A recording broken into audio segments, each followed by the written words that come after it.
ลมช่วยกันจัดหมดอ่ะ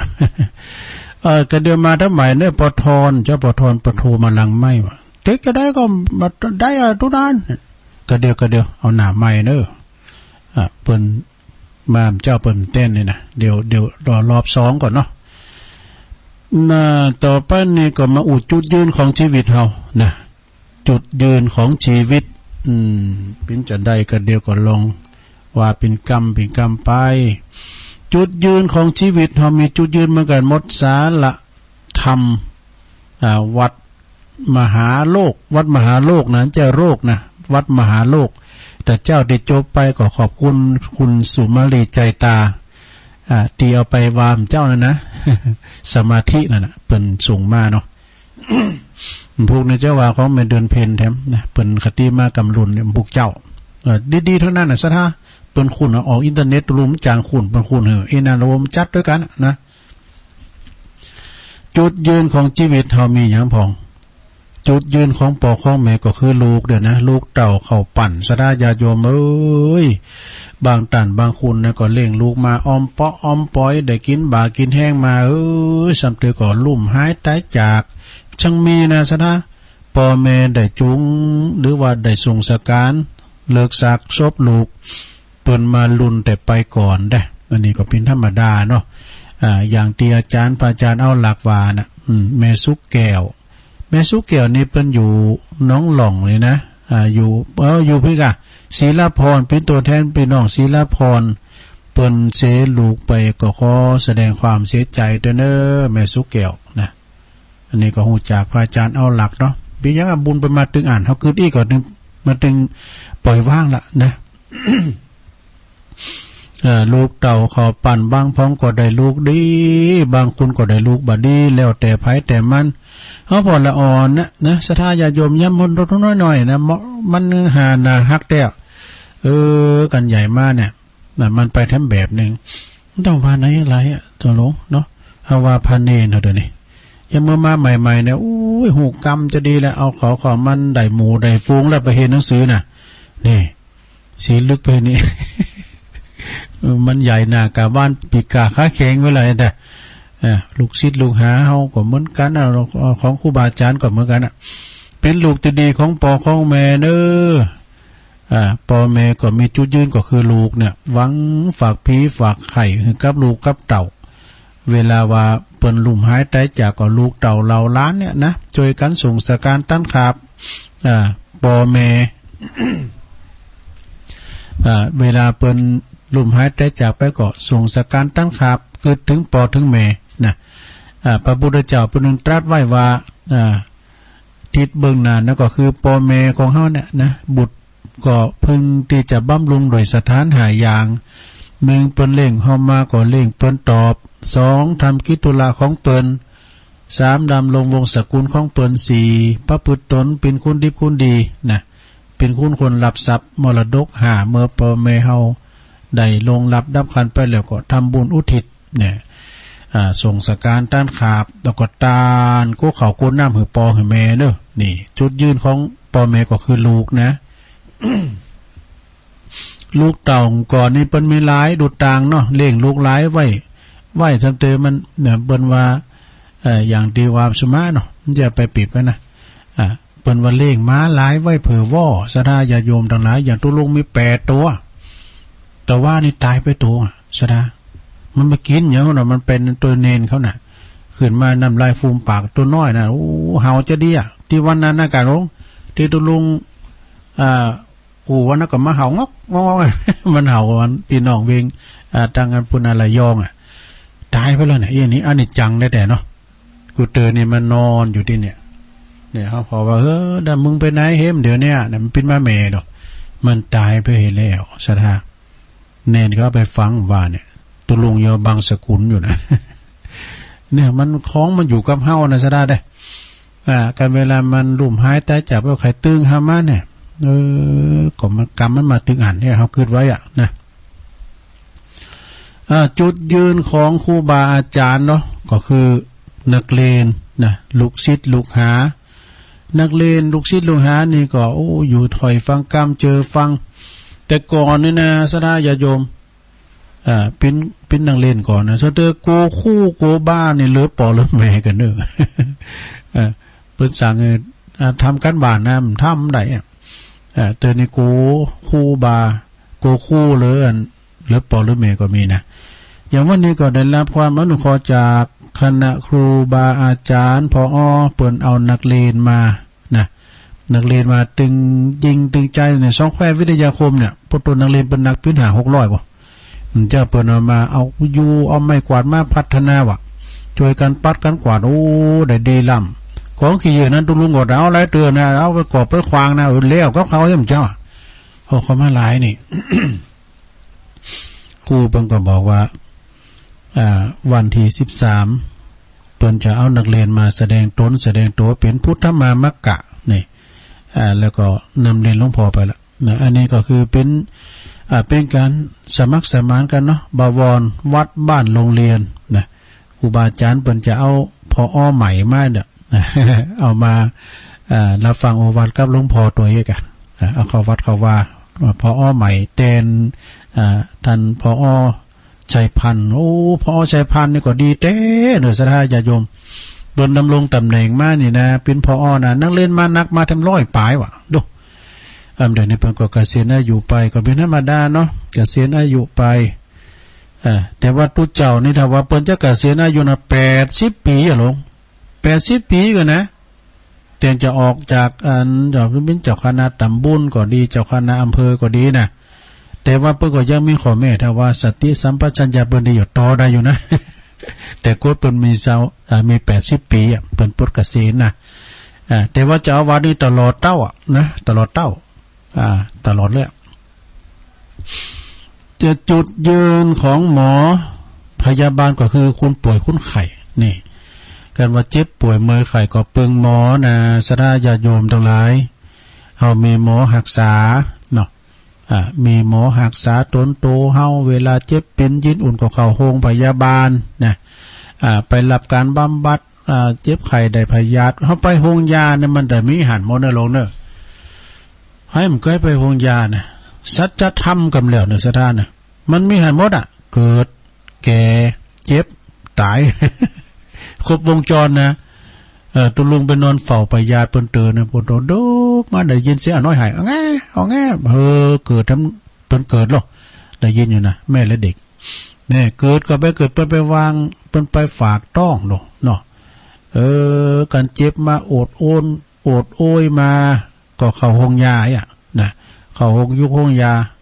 มาบำบัดความเจ็บความป่วยมันเรียกว่าไผมันเคยเข้าห้องยาตุลุงก็เคยเข้ามาแล้วนะคืนนั้นไปนอนรวมก่อนเนี่ยเป็นตัวหมายเนาะไปนอนห้องยามันจะได้นอนห้องพิเศษดูนอนห้องโลมมันได้รับนะลงเนอะบทพองก็ข้างมันเวทนากันว่าก็อู่กันด่างกันอย่างไงมันถึงมีหรอกแล้วไปให้มันเตือนไปเฝ้าตูปอ มันวางเลยเนาะนั่นมันก็ห้องโลมกันมันนอนบนเตียงนอนบนเตียงนะเหนียวเว้ยนอนกันล่างจะรับพอดึกพอเดินเนาะหมอขึ้นมาแต่ปวดตัวปอจะมาฉีดยาป่ะโหผมใจนะมันตูมใจเป็นคุณไข้ได้นะโหก็มานอนอย่างนี้นะเดี๋ยวมานอนลุมเตียงกันเนาะวันนั้นมาฉีดยาแล้วอ่อนกัดออกมาเว้ยยิ้มดีกันเนี่ยศรัทธาญาติโยมเนาะเจ็บป่วยเมื่อยไข้ก็ไปห้องยุกห้องยานะบางพองนี่เป็นบุญเปิ้นเนอะปดต้มเคยเข้าห้องยุกห้องยาคิมเคยแต่จีโอ้ก็เป็นบุญเปิ้นภายเต็มเคยเข้าห้องยุคห้องยานะดีแต่ศรัทธาเนอะนี่จุดยืนของคุณหมอเนาะโรงพยาบาลก็คือคุณไข้เจ็บป่วยเมื่อยไข้เกิดแก่นะเวลาแก่ก็ไปนะเวลาเป็นนัดเบาหวานอย่างใกล้นะปูดตัวป้อมมิดดินหนังกันในโรงเนอะเรื่องหมอหนัดนี่นะคุณหนักคุณหลายได้แต่เจ็บก็ไปหันเนาะการเวลาตายเนี่ยศรัทธาการตายน่ะสุมาแต่เราอยู่ดีมีสุขเนอะการตายแล้วศพมีญาติกันอย่างนั้นเปิ้นเอาไว้ลิ้นจักโอ้เขาไปหันมาแล้วนะเขาไปหันมาแล้วก่อนนะคุณเปิ้นตายนะเปิ้นเอาไว้ลิ้นจักไอ้กะอันนั้นเป็นคุณพยาบาลน่ะเป็นคุณใส่เก็บดูแลพอศพเนาะจักมาฟืดนะบนอายออกสูงแหละหลงมันพิษตู่ยินนะเปิ้นจักอย่างลิ้นจักไอ้กะ มันใจอันนี้มันใจเนาะซุกเข้าไปใหม่จักอันนั้นก็ยินช่วยๆปุถุควานออกมุ่งๆแหละอายมันอ่ะอายยินมันน่ะกะมันเป็นลิ้นจักหรอมันใจมันจะก็เอาปรุงเข้าไปใหม่จักมันกำยินช่วยๆเดียวแม่นอันนี้ก็แม่น่ะปุถุโอ้ลูกหลานไห้โหนเนี่ยลูกหลานน่ะไห้กันโหนนั่นแหละอันเนี้ยเกิดแก่เจ็บตายมีหงยาหันโมดชำทอพอเพิ่นไปรอหมอนะรอคุณไข่นะมันดึงขอรอคิวนะอุ้ยคิวเนี่ยมันจะมาดีซะนะมันยาวอ่ะแต่มันจะเหมือนนั่นคิวอันนี่เนาะอย่าว่าเขาไปตุลุงไปอันไปธนาคารเนาะไปธนาคารแต่เบอร์88กันเนาะแล้วก็มาฟังเปิดอ่านการล่างได้ดื้อได้60ปลายโอ้มาโจดเพนให้หนีไงก็เดียวขึ้นนั่นผู้จัดการกับยังหัวหน้าเปิดมาท่านมาเยอะใดครับเนี่ยแต่ตุลุงก็บอกเหตุผลไปนะโอ้อันนี้มนหน่อยนี่มนนะเด็ดเล็ดคิวกันเราใจดีเนาะเขาทาดีเหมือนกันเนอะเปิดก่อนน้ำตื่นนะก็เพื่อที่หาธนาคารนั่นนะมันมีตีนังตอนนั้นโควิดยังมาเด้อโอ้ตุลุงก็จุกก็ก่อนรับตาก่อนลำเปิงอันนี้ก็เดียวมาเลย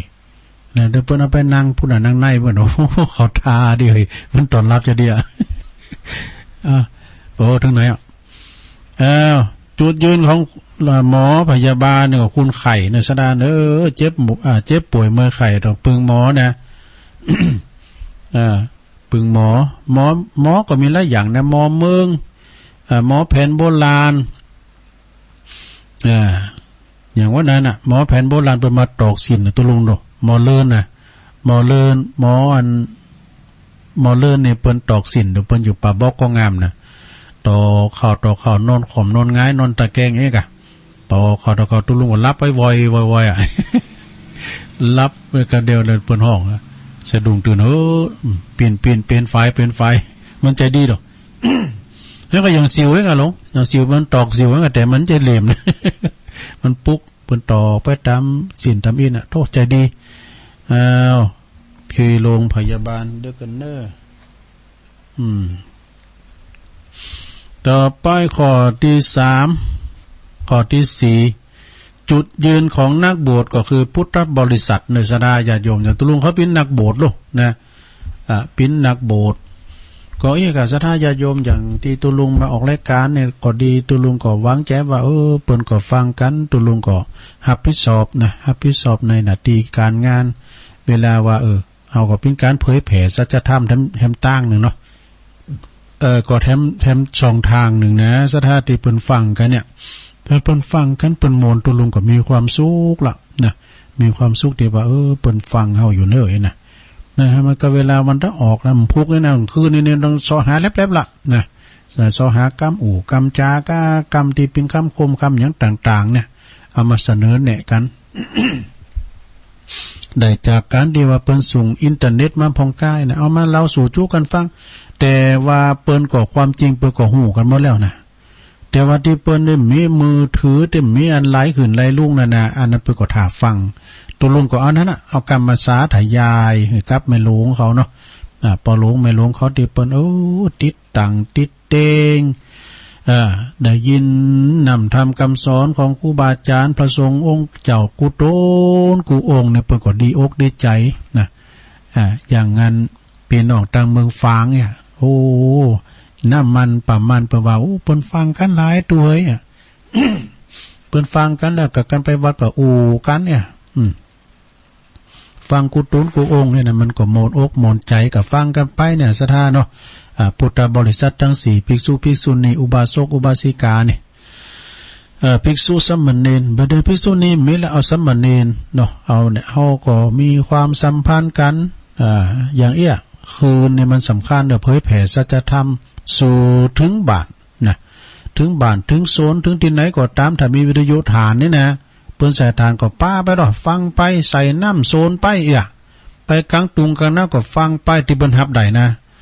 กันที่เปิ้นฮับได้ก็ฟังทางระบบอินเทอร์เน็ตนะเนาะศรัทธาเนาะเนี่ยนำทำคำสอนเข้าไปกุฏิกูแห่งกันล้างแหมกินแหมว่าอยู่ที่ไหนกาดลีนั้นก็ตามในกาดในลีหรือว่า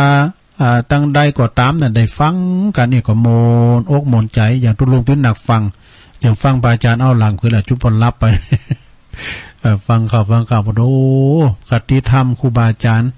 แล้ววันนี้ซ้ำเน็ตนะสถาไปลืมเนอะ3 ก็ 3 ตุนกันเนอะ ที่เพิ่นจะมาวันปุดในน้ำคืนน่ะถ้าวันปุดตุนเดินนี่ก็ฟังเปิ้นนั้นออกรายการธรรมะแถมอย่างในหันเปิ้นอยู่กุนตีกุนตัง อาจารย์โสพลปริยัติแล้วก็ครูบาอาจารย์เปิ้นได้ออกรายการกันนะ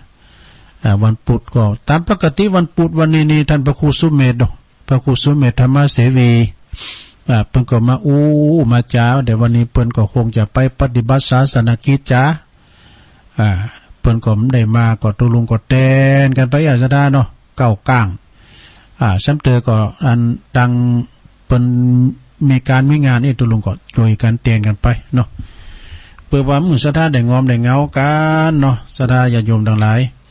จุดยืนของนักโบสถ์นะนักโบสถ์นักเทศน์อย่างกูอย่างนะก็คือพุทธบริษัทเปิ้นฟังกันหนักกันหลายก็ดีอกดีใจว่าบันไก่แผ่วลำปางแผ่วปุ่นนะแม่ฟองครับว่าดูหลายด้อยนางแก้วหลายด้อยคุณตาล ก็จาปาใสกันไปนำทำคำสอนแล้วก็สิ่งที่ทำเคยฟังก็ได้ฟังเนี่ยอย่างที่ตุลุงวามเจ้าฮะกะฟังกันไปนะซะนะอย่างตุลุงนี่เป็นตุเจ้าบ้านนอกบ้านนามันมีความหูความยังก็นะเราความหลังของเป็นพุทธบริษัททั้ง4นะก็ช่วยกันเพราะว่าศาสนาของเฮานี่ก็มันถูกคุกคามนะศรัทธาญาติโยมเนาะเฮาต้องปึงปาอาศัยกันไปจะไปละไปขวางตังวัดตังวามีอันยังก็ช่วยกันช่วยงานกันไปวัดวาอารามนี่ก็คือว่าพระสงฆ์องค์สามเณรนี่ก็เป็นลูกหลานของพี่น้องเจ้าบ้านเนี่ยนะแต่ว่าคุณดิมก็เข้าวัดน่ะเดียวกันเด้อศรัทธาคุณที่เปิ้นว่าฮือก่อนเดี๋ยวเอาลุงนั้นวามก้าวก็ลืมบ้านน่ะไม่ได้นะลุงนั้นเดี๋ยวลุงนั้นจะวามก้ามกันเด้อโยมเด้อ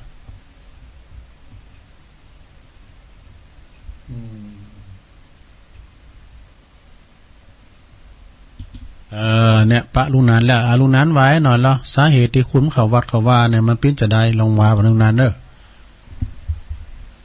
เปิ้นว่าสาเหตุที่คนบ่เข้าวัดนั่นมีหลายประการ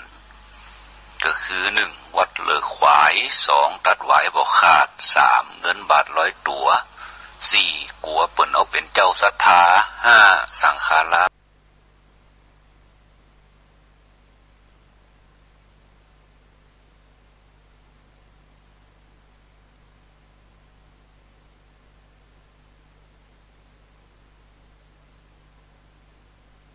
บ่เอื้อ6บ่เจือดูวัดนั่นมีหลายประการก็คือ1วัดเลิกขวาย2ตัดหวายบ่ขาด3เงินบาท100ตัว4กลัวเปิ้นเอาเป็นเจ้าศรัทธา5สังฆาระบ่เอื้อ6บ่เจือดูจักจนละจนควายบ่เลิกบ่ละเปลี่ยนกันฝูเสียงดังศรัทธาหญิงใจเพราะเวียดวิการบ่ได้ไปงานย้อนฟังเขาศรัทธาบางคนก็บ่ชอบสู้บ่เข้าไปจูในวัดย้อนว่าตัวนายมีหวายผูกมัดตัดบ่ขาดได้สักตีห่วงการห่วงงานห่วงบ้านทรัพย์สินห่วงแผวติดดินห่อเฮือนขวางบ้าน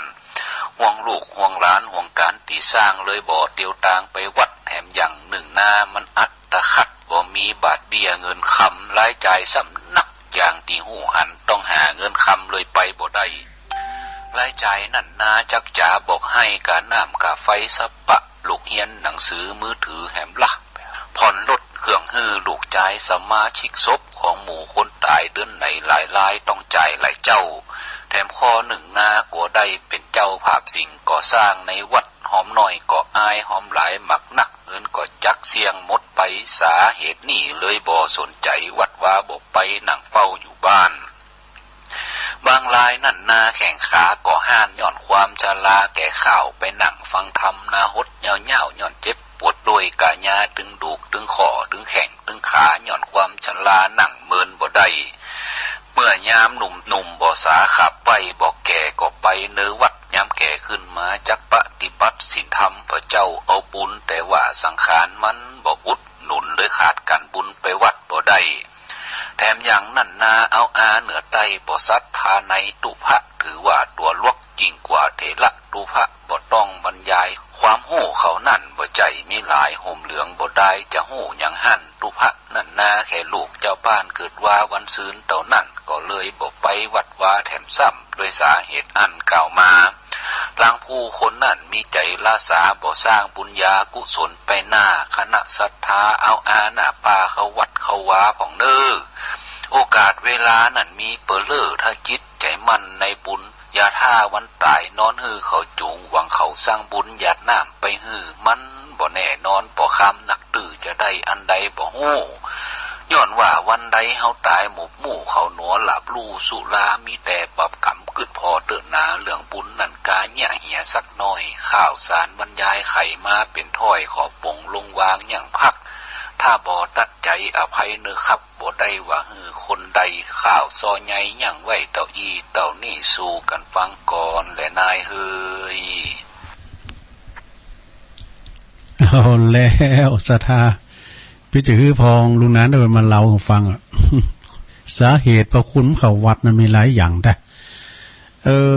ซัมเตอร์ก็ไปประมาตะหลายอย่างโอ้ลูกหลานเจ้าบ้านไปไหวเยอะๆอ่ะเนาะเปิ้นเฮนมาดูเพราะว่าได้หุมพาเลิงแล้วนะเปิ้นได้โบสถ์แล้วศีล227เฮาอัน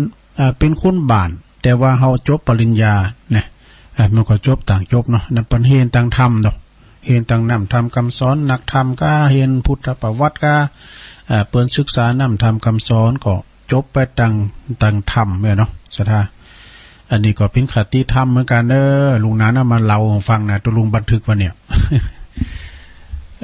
ก็พอดีไม่ใช่ต่างใจนะเพราะว่าพอดีมาถึงที่นี่เนาะ ก็เลยเอาลุงนั้นมาเล่ากำนะถึงเป็นกำดีทั้งนั้นนะศรัทธาเนาะต่อไปนี่เอาวันจุดยืนต่ออีกเนาะพุกก็วันใดก็เอามาว่าแถมพอมันมีหลายเนาะมันมีเศร้าขอพุ่นนะศรัทธาตึกพุทธบริษัทเนี่ยต่อไปเอายุกเอายาเวชภัณฑ์มามกำหนึ่งเอาตังหงยามากำเวลาเขาเจ็บปินยินอุ่นวันนั้นก็อีเมเปิ้นมานะเปิ้นมาพัฒนาวันก่อนที่จะขืนโฮงหลวงพ่อน่ะก็มานิ้วคิวกระโมด้วยฮะนะแม่ปิ้นอย่างเจ็บต้องก็เลยเอายาทาดน้ำแดงยาทาดน้ำเขาเอายุกเอายามาเปิ้นกินเนี่ยดีมาดูให้ดูอันนี้เป็นยุกเป็นยาถ้าว่ายาสัปปะนี่เฮาบ่สบายเนี่ยก็ต้องใจกินยายามหยังยาพาราเนี่ยยาพารานี่มันจะออกตั้งอนามัยพี่ก็มีนะซะดา กินกำ2 เม็ดเนาะแล้วยาพารามาใหม่นี่ก็ระวังหน่อยเด้อที่เปิ้นลายหากันนี่นะทุลุงก็สำเร็จก็เอาไว้หน่อยนึงเม็ด2 เม็ด ยาพารานี่เนาะแต่ก็ยาปวดโบราก็มีเนาะ ยาปวดโบรากล้ามเนี่ยมันจะมีดูมันมีบริษัทเปิ่นถ้าเจ็บแข้งเจ็บขาก็ยาหมองขดตาไปยาหมองยากันนะเป็นยาโนดยาอย่างเนี้ยมันห้อนโวโวด้วยยาหมองนี่มันห้อนนะเอามาโนดมากันนะลงเอ้ยก็มันเจ็บป่วยเมื่อยไข้ที่ไหนก็เอามาโนดมากันยาหมองนี่มันใจในหลายอย่างนะเวลาอันแตนจีก้าเนี่ยมแมลงสัตว์กัดต่อยนะประมาณนะเอามาใส่ได้มันก็ถึงถอนผิดเหมือนกันเนอะยาหมองนี่นะอันนั้นจะแคบครบนี่ก็จะไปลืมแต่ยามกล้วยสิเป้านี่นะ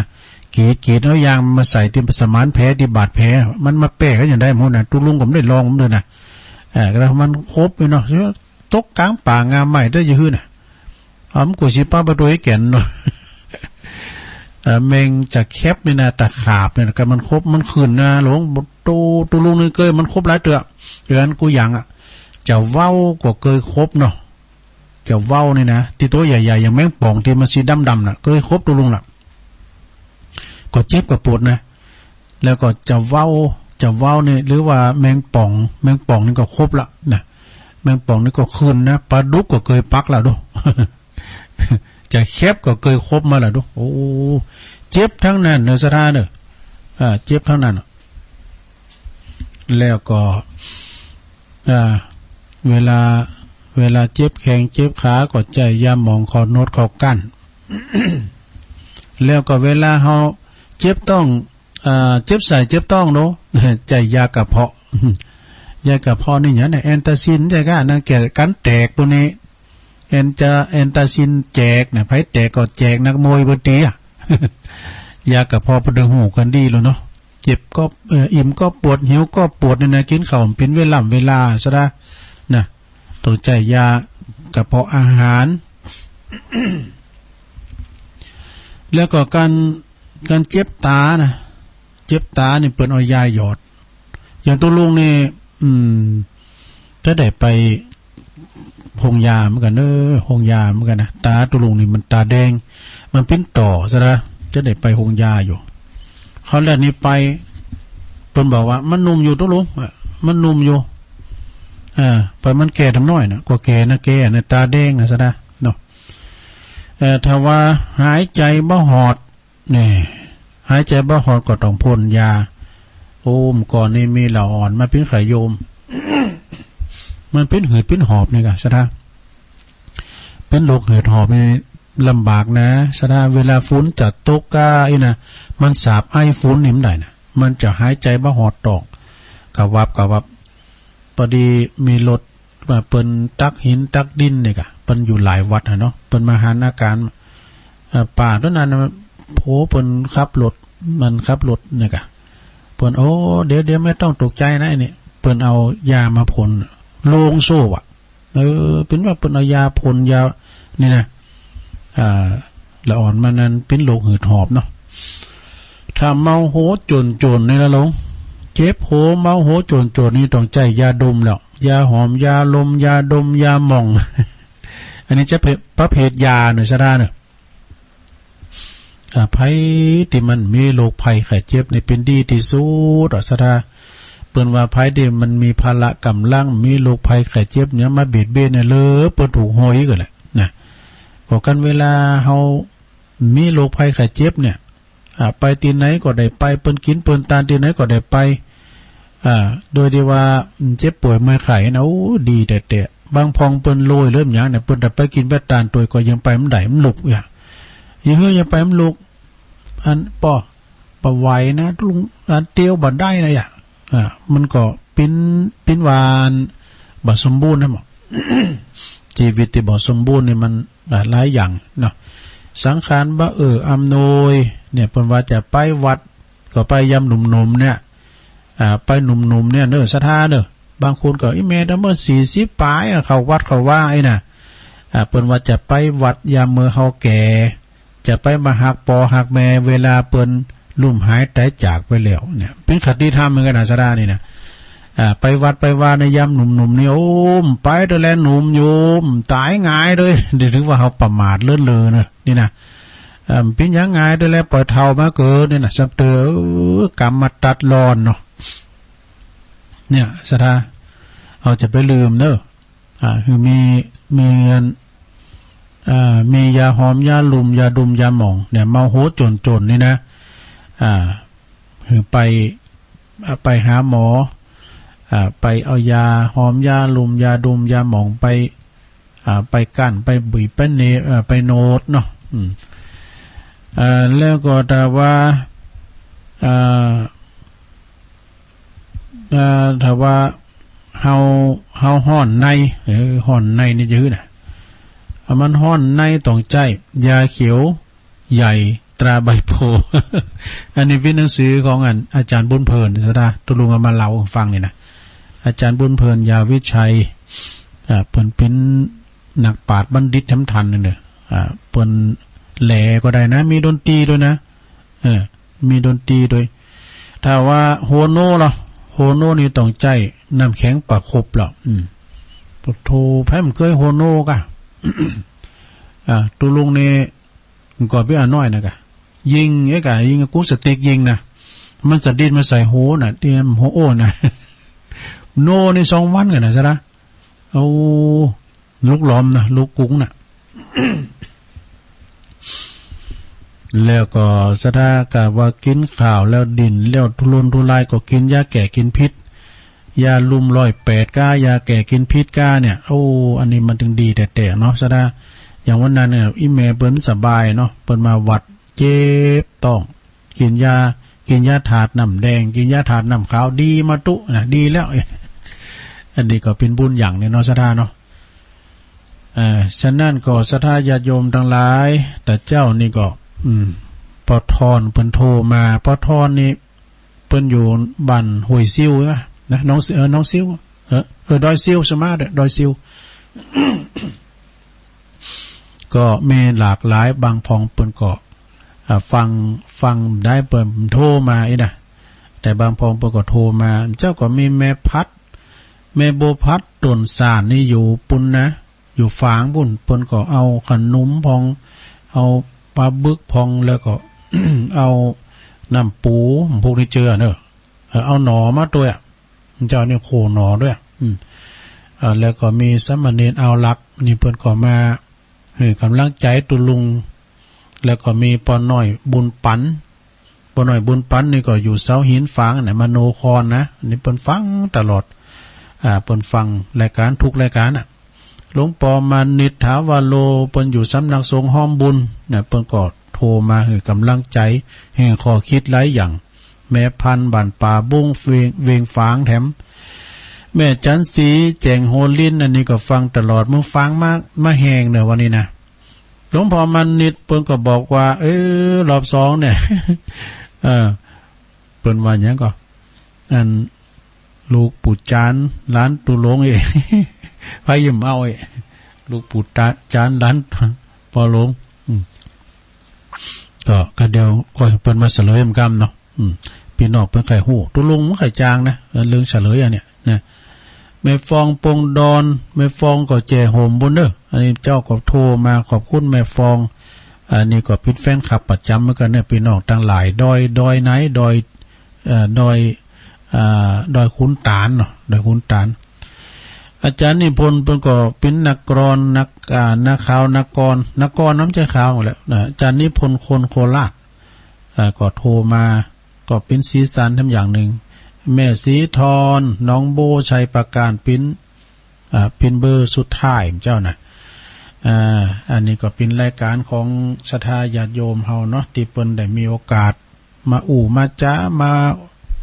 มาแสดงความคิดเห็นนะต่อไปก็ตุลุงจะเปิดสายรอบ2เนาะเจริญปอนติดแล้วมาจากการเจ้ายายพรมาแล้ว ยายพรมาเจ้าล่ะฟังเจ้าล่ะวะฟังจากเจ้าเลยดีกะเอายายพรน้องวาไปหมดเหรอมีหยังพองกันเมามีพริกอยู่ลองวัวแดงพังอันนี้กะเนี่ยนี่หน่อยเนี่ยใครรักใครชังช่างเถอะไม่หรอกฉันชูช่างเขาใครด่าใครปนทนเอาใครเราร่มเย็นเป็นพอเขาทาดีเนอะเขาทาดียายพรมากคือธรรมะก็คือธรรมะไม่น่ะธรรมะคือชีวิตจิตนาถาไปหาธรรมะคือสมาธิภาวนาธรรมะคือศีลจริยาเมตตาธรรมพึ่งชนะผู้ทรงจักรด้วยการทำตนพึ่งชนะผู้เสมอตนด้วยความเพียรพึ่งชนะผู้ต่ำกว่าคนด้วยการแข่งขันขอบคุณเนอะโอ้ยายพรนี่เก่งแต่ดูเอาได้ไหนมาว่าเห็นไหมโอ้นี่แต่ดีกะเขาทานเนอะยายพรเนอะสาธุนมัสการเจ้าเจริญปอนนมัสการเจ้าอันนี้แม่จันสมดูหลังกาดมาสาวแม่พรอะไรขนาดไรได้เขาทาดีเนอะวันนี้นะขอฝากบุญหน่อยว่าวันนี้จะไปฟังธรรม ที่วัดที่เพิ่นมรณภาพไม่บ้านแม่จ๋าเมืองหนองแล้วนะคืนนี้ท่านหลวงพ่อท่านสุดพระครูสุติตานุรักษ์ก็จะไปเทศโอ้หลวงพ่อใหญ่ครับไปเทศเนาะเจ้าก็จะไปเทศอะไรมีอะไรมีพักมีไม้มีอะไรอันเป็นบ่พักบ่แวงอย่างเอาไปใส่ขันเทศรักนักป่วยใหญ่ๆมีทั้งสองเกณฑ์แล้วกันเพราะว่าวันเปิดนั้นเน้นหลายอะค่ะอ๋อดีกะดีแล้วเจ้าวันนี้คืนสุดท้ายกะคืนสุดท้ายแล้วเจ้าเพิ่นจะประชุมเพิ่มถูกปะถูกละจ้ะดีแล้วโอ้วันนี้เนอะไปฟังเทศฟังธรรมหลวงพ่อเปิดจะไปเทศด้วยเอาพักไม้ใส่คือเนียนเป็นหลายก็เอาไปหอมกันได้หลายกันหลายมีพักไม้ใส่คือฟักแฟงเต็งเต่าก็เอาไปยอดปัจจัยตุ้ยไงกะเนาะหลวงพ่อท่านพระครูสวดจิตานุรักษ์หลวงพ่อใหญ่เปิดจะไปเทศคืนอำลาอะไรคือสุดท้ายพวกนี้เปิดก่อนประชุมเพลิงแล้วเนาะฝากบุญมาโดยคุณแม่สมแม่จันสมหลังกาดแม่สาวเนอเปิดฝากบุญมาเนอเจริญปอนเข้ามาใหม่เจริญปอนติดแล้วไหว้สาครับโอ้มาแล้วลุงทอนนอนขอฝากบอกคุณหลวงปู่มันนี่กำเนิดลุงทอนขายเมียงกันเนอะขายเมียงออกก่อนลุงทอนวันนี้ฮะดอยซิววันนี้จะเอาข้าวกันด้วยเนอะเอาเลย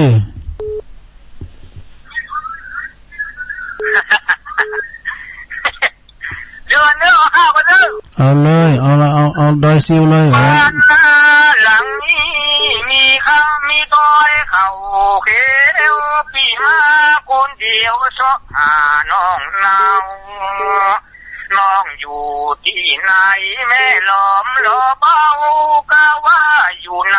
แม่น้ำพี่เดินแม่น้ำพี่เดินตั้งไก่มาหาน้องฉันบอกว่าตัวเจ้าว่าคุณงามพี่ตามหาน้องได้3 ปีไปพี่มาเลี้ยงควายหลายเดือนแล้วเจ้าตัวเจ้าเดินทางก็ไกลบ่อันนาเจ้าไปหลงว่าเมาว่าคุณรักที่อยู่แม่แดงน้องแดงเมืองเป้าอยู่เขตที่ตั้นชายแดนอยู่เขตที่ตั้นชายแดนจบแล้วครับทุกคนโอ้ขอบคุณเนอะโอ้เสียงสาธุโอ้เสียงปะทอนี่ดีแต่กันเน็ตแต่โตจ่อยก็ได้จังหวะดีเจริญปอนมันสูงค่ะพี่ลุงโอ้แม่ค้ามาแม่จุงข้าว่ากับป้ากันน่ะเนาะวันนี้ติดง่ายหน่อยวันนี้ติดง่ายตอนแรงติดง่ายดีกะมันชั่วโมงที่2เนี่ยทั้งตัวลุงอยู่ให้กำลังใจเจ้าโอ้ขอบคุณหลายๆเด้อเจ้าที่เขา6 ป้ากันแถมโอ้มันแน่นอนกับ26 ป้ากันที่ดอนจันแน่นอนตัวลุงไปนอนไม่ได้25ละสาธุเด้อว่าเพิ่นก็ปะกันน่ะว่าเพิ่นก็มาเนาะแม่คำนะพี่น้องปังป้อยมาจัดหลายไม่อามเขาเนาะเจริญปอนเจ้าไปฟังเจ้าทางเจ้าแม่เลียเจ้าฟังอยู่นะเจ้าแม่เลียเคยถูกอาจารย์นี่ยากเนาะมันตอนแรกห่างกับสายห่างโทรมานักเนาะสุดท้ายมาโทรหาหน้าเนาะเจ้าเนี่ยโกนี่ผมก็กบเล่นมือโกติดแตกขนาดร้อนซึมแบบตามเพื่อนเสื้อเมื่อเช้าดีกะเจ้าฮะลุงทอนี่อารมณ์ดีแด้โอ้ยลุงทอนี่สบายกะเป็นจ้อยโมนเป็นอารมณ์ดีฮะเป็นคนที่ดีกะไปเจรีเอ็มได้ไปอยู่ด้วยซิวมั้งกะอยู่ด้วยซิวมั้งกะอ๋อกะเจ้ามาเพิ่งโทรหาตุลุงกะโทรหาอันก็เป็นจ้อยจัดโมนอ่ะ เจ้าเมลิแม่แก้วก็โทรมาง่ายนะมันโทรมาแอวหามได้แม่แก้วยะวากำลังใจขอบคุณเด้อแมลิเด้อโอ้สัตตูโอ้เข้ามาใหม่สายเจ้าเข้ามาใหม่ไหวสางามตการครับผมอาจารย์ครับได้ยินแล้วเมื่อกี้หลวงพ่อมานิดโยดมาแกโทรมาผมไม่ได้รับพอดีกำลังนั่นอยู่ ออกไปข้างนอกอยู่พอดีโทรหาพระท่านครูบาแล้วครับพอดีเห็นช่วงเวลาหยุดก็เลยเข้ามาไม่ทันพอดีเปิดเพลงพอดีเอาเลยนะครับผม26เดือนนี้ศรีสวัสดิ์ยกยอดฉัตรมงคลดลสมัยวัดดอนจันทร์เวียงป่าเป้าเล่าลือไกลญาติโยมไหลหลั่งล้นคนมากมายพระครูใหญ่วัดปากทางเจริญช่วยดำเนินการสร้างสล่างใสเจดีย์สูงสุดกูดูวิไลช่างสดใสให้คงอยู่คงวัดวาไม่เคยไปในฝันพันได้เห็นแสนร่มเย็นสวยเด่นเป็นหนักหนาแม้นบุญมีคำไม่บังยังสายตาคงได้มานมัสการสำราญใจเชื่อเถิดหนาวันหน้าเจอกันแน่ตั้งตาแลให้ดีอยู่ที่ไหนจะค่อยย่องจองรถลาตั้งหน้าไปแล้วต้องได้เจอกันแน่แท้โยมกราบนมัสการครับผมพ่อด้วยเดี๋ยวจะกลับครับผมอาจารย์นิพนธ์นี่คิดได้ตอนนั้นเขียนได้ตอนนั้นว่าได้ตอนนั้นเลยโอ้เก่งเด็ดแต่อาจารย์นิพนธ์คนโคราชเจริญปอนกราบไหว้สาธุลุงแม่บุญพินเนาะตุลุงเนาะตุลุงชัยวัฒน์ข้าชัยวัฒน์ข้าเสนโนจำได้ดีอย่าไปรับลูกขวายอย่าไปขี้ข้านทำกินอย่าไปมินสตังน้อยมันต้องไปขอวาสนานี่นะวาสนานี่มาด้วย2 ตา 2 มือ 2 แขนเขาเนี่ยเนาะสมองเขาเนี่ยเนี่ยนอนลุงเตะเป็นกำลังใจให้ทุกลุงเด้อขอบคุณไปด้วย2 มือเอาเนี่ยแม่นะปอหันมาแม่หันมาสาธุเป็นกำลังใจนะจ๊ะอีกแม่บุญพินโคอันนี้โขสะพานบุญเจริญปอนป้าไปถามลูกป้าบุญมีนำแล้วมาแล้วสายตั้งจำตองครับป้าบุญมีฟังคืนไหนที่นี่ก็98ไปครับคืนใหม่เฮาเนี่ยกันเนาะครับคืนใหม่ฟังเจ้าแล้วเนาะชัดเจนดีเนาะชัดเจนดีนะดีกะโทรมาพวกเจ้ามาอยู่แต่แรงอีนี่มันได้มาพวกนี้จะชดเชยเวลาให้เปิ้นนะกะท่านอาจารย์พระครูพระเจ้าเข้ารายการตึง2แรงอ่ะพัดสุกนะตุลุงก็มาพัดสุกเสาร์ตอนเจ้าเปลี่ยนกันไปอ่ะกะคนเฒ่าไม่ได้ยินไม่ออกว่าไม่ออกตั้งแต่ออกกะว่าเปิ้นก็ออกแต่ว่าเปิ้นออกน้อยเปิ้นก็ออกขอบคุณป้าบุญมีเด้ออันนี้ก็ไม่ใช่ธรรมดาในสถานเนี่ยป้าบุญมีนี่ก็เป็นนักป่าทำทานนึงนะฝีมือก็ได้เนี่ยก็ได้หมดเจริญปอนไม่ตาเจ้าตะกี้ที่อ่านข่าวนะปีพนานอะไรอย่างก็อันนั้นเป็นเทปยากปนนั้นเฮ้ยนั้นค่ำกันมื้อนี้มันหวานดีนะมันตรงกับปีอันโยมแม่นะอันนี้แม่บุญโยงนะใช่ไม่บอนะจ๊ะเสียงมันไม่บนยงบอพี่อันสาวเจ้าไปบ้านมันจมเลิกก็ว่าอันบ้านก็เลิกวายมา9 โมงไอ้หรอท่านมาบอกแม่แบบนี้มาไอ้พี่บอกแม่ขอทานเจ้าประชันล้อมันใส่ถุงแจกอย่างว่าคือหัวก็มันนั่นไงช่วยอย่างรอเจ้าใส่ถุงแจกกับพี่บอกแม่นั่นนะคะ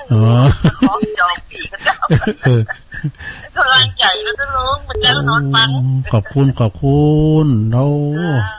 ราฟังมันน่ะแม่บุญยงเพราะว่าเป็นปีเป็นกันน่ะอันนี้บเนอแม่เสียวบัวบุญสันชัยหลงเจริญปอนเจ้าไว้ตาเจ้าอันนี้ทางใดจ้านี่เสียเจ้าแม่บุญปันน่ะมึนนะแกเนี่ยแม่บุญปันนี่น่ะ ท่านประธานเจ้าโตอะไรกับประธานเจ้าศพเตี้ยนี่ขาประจำคนไม่ลืมเนอะ26นะเอาให้กันนึงอ่ะเนาะแล้ววันที่26นี่ท่านอย่าไม่ได้ไปเจ้าอันนั้นหมอมันเป็นยังอันกับ11ไปนอนพ่นสมปอยเจ้ามันแตกกันได้เจ้าพ่นสมปอยเพิ่งจะวางทีละเลิกพระธาตุกันแล้วนะห้วยสมปอยเจ้าของครูบาเพ็งอ่ะมาเป็นช่างธาตุเจ้าครูบาเพ็งอันตุงปูนนะต้องปูนนะเจ้าวางศิลาฤกษ์เจดีย์เหมือนกันนะเจ้าดีกันจะได้ไปนอนเจ้าเขาไปนอนกันถ้าได้ประกาศให้เปิ้นเนอะครูบาเพ็งวัดห้วยสมปอยเนาะห้วยสมปอยที่เขาไม่หลวงเกวนะเจ้าฮะที่บ้านไม่หลวงเกวน่ะไม่หลวงเกวน่ะห้วยสมปอยน่ะบ้านของอันแม่หลวงเขียวน่ะกันเนาะเจ้าโอ้ดีแล้วขอบคุณเนอะแม่เนอะแม่บุญปันเนอะเจ้า11เหมือนกัน26เหมือนกัน26พอยขอบคุณแม่บุญปัน มีเวลาอยู่เนอะ0899556506โทรก็เข้ามาเนี่ยตุงปูนเนาะครูบาปอเป่งครูบาเป่งเปิ้นนั้นจะไปกึดไปสร้างพระธาตุเจดีย์ที่วัดห้วยสุมปล่อยบนเนี่ยวัดของแม่บุเขียวก็เนี่ยเจริญปอนไว้สาครับลุงตั้งได้จ้านี่น้องจ้อมเชียงใหม่เป็นน้องจ้อมได้ปนั้นเนี่ยก่อนปนั้นวัดปนั้นวัดเนี่ยปนั้นวัดสันไซน้องจ้อมเนาะเป็นกำลังใจให้ทุลุงเนาะขอบคุณกับปนั้นก็โทอีกาอันเพราะว่าเป็นน้อยเป็นนั้นก็ฟังกันเนี่ยเนาะกำลังใจกันปนั้นฟังเจ้าแล้วเนาะกันเจ้าแล้วพวกเจ้า3 โมง 2 โมงไปก็เปิดท่าแล้วพวกเจ้าก็ฟังแถมฟังเพลงเก่าด้วยนะพวกนะชัดเจนดีครับขอบคุณปนานเด้อสาธุอีกอ่ะปนหน่อยปนานนี่เป็นกองหนุนเฮานะเนาะเปิ้นได้ฟังก็ดีใจละเจริญปอนพระเจ้านี่ตั้งได้จ้ะไปเจ้ากับกันนี่เป็นคนรันบัตันต้นเจ้าไม่จะรูนกันนะไม่จะรูนนะเจ้าไม่จะรูนมาแล้วกำลังฟังก่อนเอาดีกว่าท่านปกปิงเมืองเสียดายวันที่26ที่ไม่ได้ไปจ้ะได้เมื่อมันตกอันวันที่26ในวันลูกบ่าวไปอยู่เป็นยังลูกบ่าวเนี่ยกาเจ้าเป็นยังเชิญนะจะร่วมมาตัวนะเจ้าดีแล้วขอบคุณได้ค่ะสาธุเนอคุณแม่จรูนพ่อไพบูลย์ดูแลตัวเองเจ้าเนี่ยแม่นะปกปิงเมืองป่าห้าบนดอยหนาวแล้วเนาะสีหนาวแล้วกับเจ้านี่เดี๋ยวผมผ่าอยู่จ้าเข้ามาแถม0899556506ก็ว่ากันไปเนาะแม่จะลูนปกปิงเมืองนี่มาเตอใดก็เอาอาหารน้องม้ามาหือตัวเนาะปอไพบูลย์ปกปิงเมืองวันนั้นนี่เพราะว่าลูกเปิ้นซุปแตดเปิ้นยุดแล้วก็เริ่มได้มาก็มาวันที่11เปิ้นก็ได้เนาะที่วัดปากตางเจริญปุจยก